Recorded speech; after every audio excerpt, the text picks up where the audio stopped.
தமிழரசு கட்சி என்பது ஒரு கட்டத்திலே ஒரு விடுதலை புலிகளின் போராட்ட காலத்தின் இறுதி கட்டம் என்று பார்த்தீர்களாக இருந்தால், அவர்களது போராட்ட காலத்தின் ஒரு கட்டத்திலே இலங்கை அரசியலிலும் தங்களது பிரதிநிதித்துவத்தை வைத்துத்தான் அடுத்த கட்டத்தை நோக்கி நகர்த்த வேண்டும் என்ற ஒரு கட்டத்திற்கு வந்த பொழுது, அவர்கள் உருவாக்கிய தமிழ் தேசிய கூட்டமைப்பின் பிரதான பங்காளி கட்சியாக இருந்தது தமிழரசு கட்சி.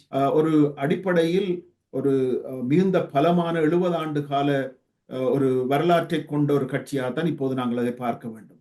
அப்படி பலமான ஒரு கட்சியாக அதிலே அனைவரையும் உள்ளடக்கி உருவாக்கப்பட்ட தமிழ் தேசிய கூட்டமைப்பில் இருந்து தங்களது நிகழ்ச்சி நிரலுக்கு ஒத்து வராதவர்களை எல்லாம் வெளியேற்றிய ஒரு கட்சி தான் இந்த தமிழரசு கட்சி. இறுதியில் இப்போது அனைவரையும் வெளியேற்றி ஒரு நபரின் காலில் ஆடுகின்ற ஒரு கட்சியாக மாறி போயிருக்கிறது தான் பார்க்க வேண்டும். குறிப்பாக சுமந்திரன் எடுக்கின்ற நடவடிக்கைகளை பார்த்தீர்களாக இருந்தால் தமிழர்கள் அருவருக்கின்ற நிலையில் தான் நிலைமைகள் இருக்கிறது. இப்போ கடந்த காலத்தில் அவருக்கு நடந்திருக்கின்ற விடயங்களை பார்த்தீர்கள் என்றால் தெரியும். ஒரு பலமான தமிழர்களின் பலமான ஒரு குரலாக இருந்த தமிழ் தேசிய கூட்டமைப்பு உடைந்து தவிடு பொடியாகி அதிலிருந்த அனைவரும் கடுமையாக செயலாற்றியவர்கள் எல்லாம் வெளியேற்றப்பட்டு கிட்டத்தட்ட சம்பந்தனுக்கு பின்னர் எதுவுமே அற்ற ஒரு வலுவற்ற கட்சியாக இப்போது இருக்கிறது.